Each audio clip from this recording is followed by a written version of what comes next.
Hi and welcome to my channel. My name is Sarah and I love to talk about books.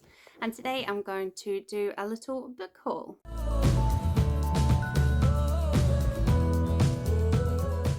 So today's video is actually meant to be my rankings and reviews for the group I read for the BookTube semi-final in fiction, but I haven't quite collected my thoughts for that yet. So it's going to have to be late, which means it probably won't be very timely or whatever, but me and my thoughts are not gelling at the moment. So I thought I would go through some books that I've picked up at my favourite secondhand bookshop this week. It's a little community centre bookshop where all the books are £1 and the selection is fantastic and I absolutely love to go to it. If you're local to me, it's the Helensburgh Community Hub, I think it's called now. It's just been bought over. It used to be the Red Cross book sale, and yeah, it's fabulous, and I've picked up a whole bunch of books and all of these cost me 13 quid. So let's get into it. I've kind of divided them into two. So one is books that I've bought that I have already read, and I'll talk about those first,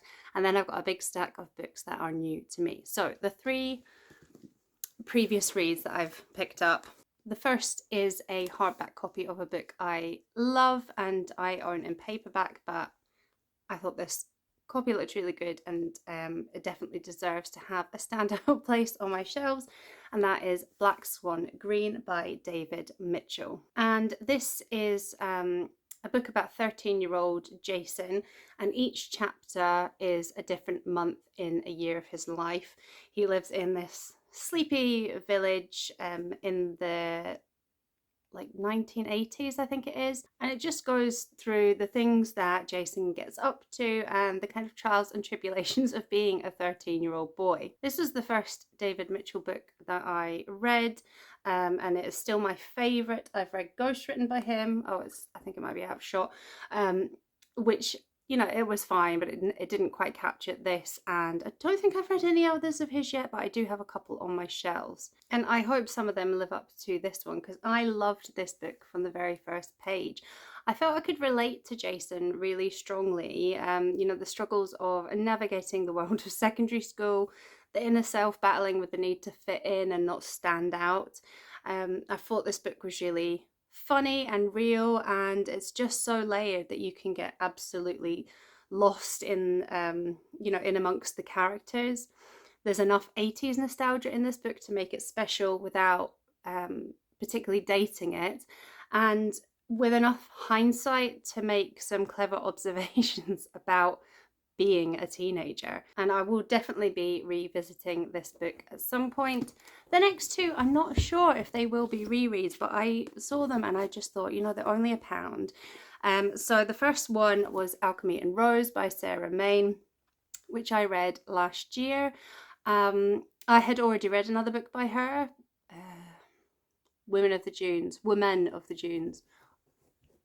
some sort of female of the dunes. And then I got a copy of this in NetGalley form. And really, I did like the book, but really what caught me is the special edition that they've gone and stuck a sticker on, not the book sale that I bought it from, but wherever this came from. But I don't think I've got another book with sprayed edges, so I just thought that's really cute, and the cover is gorgeous as well. And this book was a bit of a strange one for me because on the surface it's a romance and I don't really do those. This is the story of Rose and Will, who meet when Will saves Rose by jumping into treacherous waters to save her from a shipwreck, and then he saves her again from the perils of being a prostitute in a New Zealand gold mining town in the 1800s. Will has come to that town from Scotland after fleeing from he's committed a crime, and Rose has been sent away by her employers following a scandal in the household. She follows Will to a newly discovered gold field, I think they're called, hoping that he'll give her the life that she has always dreamed of. She takes some work with a local photographer, but then there's a misunderstanding and there's a fight, and Will ends up being kind of left for dead, and Rose is blackmailed into a life on the run with Will's rough and ready and quite dangerous gold mining partner. So we see Rose as she's trapped in the situation, and Will as he chases her from New Zealand to Australia and then all the way to Scotland, which is the country he thought he would never be able to return to. So there is that love story running through it. But what I really enjoyed about it was the historical aspect and the kind of adventure pace that it has. And of course, it has the Scottish connection, and it's just going to look lovely on my shelves. And this is one of those books that, you know, I don't have many readers in my real life, but if someone ever asked me to recommend them a book, I can think of a lot of people that I would probably put this in the hands of. And the same kind of goes for the next one as well, which is Caroline Lee's The Metal Heart. This was also a NetGalley, also one I picked up because it was set in Scotland. This one much more so than the previous book, and again one which I was a little bit dubious about to begin with because it did seem to have a romance slant. But what interested me in this book was it was about Orkney and what happened when Italian prisoners of war were stationed, camped there during the Second World War, and it was something I knew absolutely nothing about. So this is about twins, Dorothy and Constance, and they've actually left Orkney for a bothy, which is basically a shack on an isolated island across the water after losing both of their parents.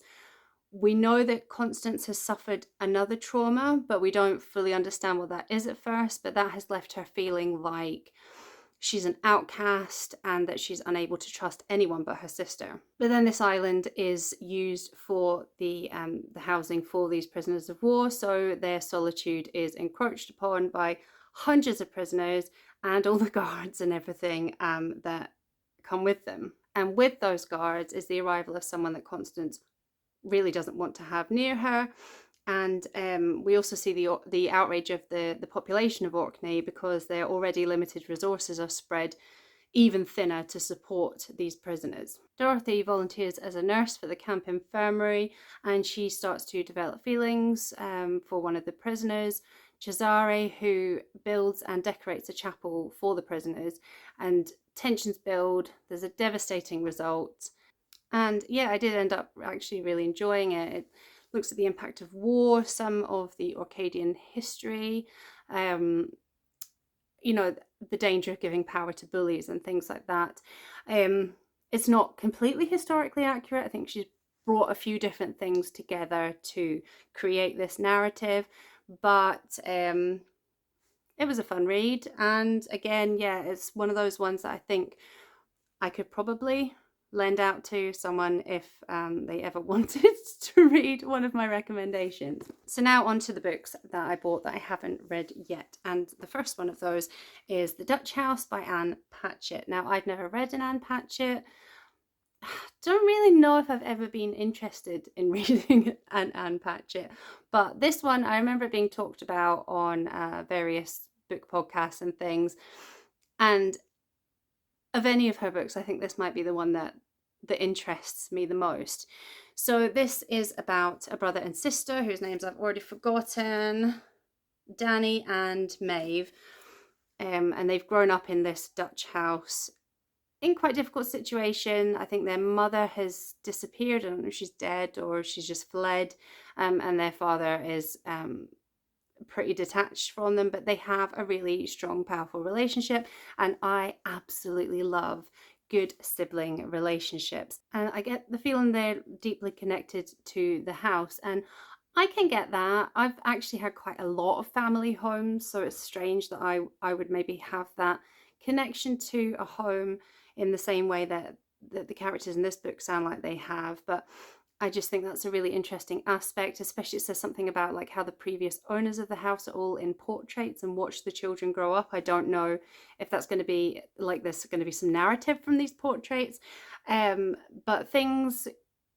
go from bad to worse in the family when the dad brings, I think it's another woman, maybe a new wife at home, and I think the story plays out from there. So it does sound interesting. I know she's quite a beloved author. Will she be for me? We'll see. And then I picked up an Emma Donoghue. This one is The Pull of the Stars. I recently read, oh my god, I'm having a complete brain fart. What was the book of hers I've just read? Oh, The Wonder. I was that close to giving up there. Yeah, so I read The Wonder recently. I really enjoyed that. I read Room years ago. I really enjoyed that as well. So I think I'm onto a pretty safe thing with Emma Donoghue. This one is set in a pandemic in the early 1900s and is based in what sounds like a maternity home or maternity ward. And Nurse Julia is tasked with protecting these women or caring for them as this virus. Was it a virus? That's a flu. Flu is a virus. Should know that. We've been living in this fucking situation forever. So yeah, there's like this deadly flu going around, and Nurse Julia has to care for her patients while this is happening. And then two other characters turn up, a female doctor and a volunteer, and they kind of shake things up a bit for her. And that's really all I know about this. But something that struck me in the blurb was that it seems like it's a story that's very confined to a small ward. And I don't know if that's a thread in all Emma Donoghue books, but Room is obviously set in a room, and a lot of The Wonder takes place in one room as well. And she's really good at setting up that kind of claustrophobic feeling and using that to make the story more closed in, like pull you into that situation. So I think that'll probably be something else she nails in this book. So I'm looking forward to this one. I think we're far enough now from lockdown and the height of the pandemic for this not to be too much of a tough read in that respect as well.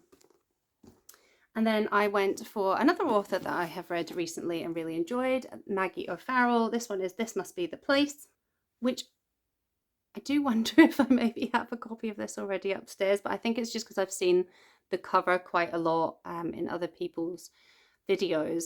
So this is about a reclusive Hollywood actress who's returned home to Ireland, who just doesn't want anyone near her. She's clearly got a secret that she is willing to protect with gunfire. And I assume the book is about finding out what that secret is, but also her husband has his own secrets.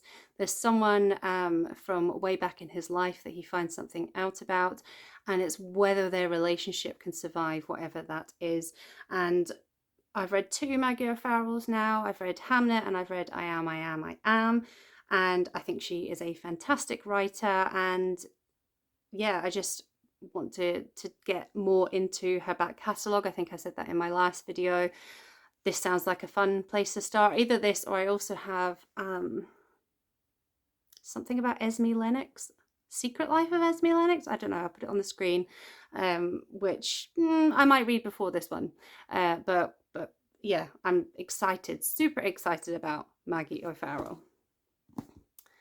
An author that I'm not sure about, and actually this wasn't from the book sale, I picked this up for free from a table in my library a little while ago, and it's very much more for the story than the author, because I've seen this author's stuff around and it's never really jumped out at me, but this is Tidelands by Phillipa Gregory, and what drew me to this is it's kind of based on the persecution of women under the guise of witch hunting, witchcraft, and all of that sort of stuff.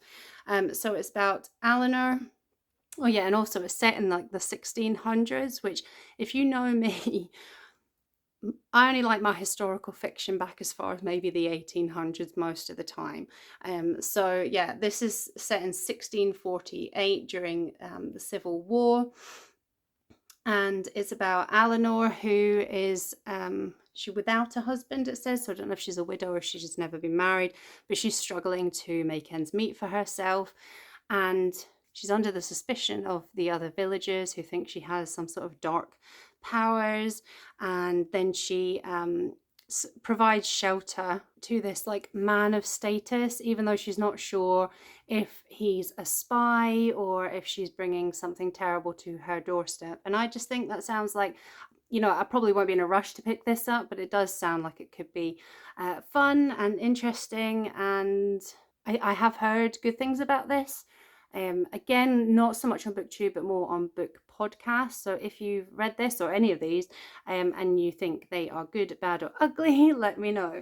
And I had a wee look in the biography section of the book sale as well, which is usually just full of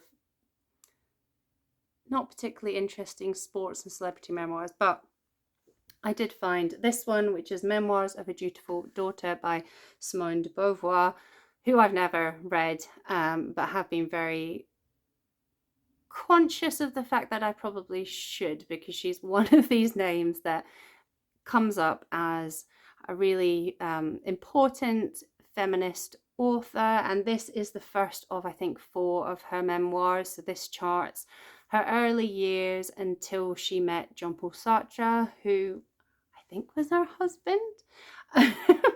And so she starts off life in quite a bourgeoisie family, but she becomes quite disillusioned with that and starts to kick against it, and that's what this charts. So I think that's going to be really, really interesting. Then I picked up a sequel to a book that I read and loved, Chocolat by Joanne Harris. This is The Strawberry Thief. I think this is the second book. I have a feeling there's 3, so I might need to look a bit further into that.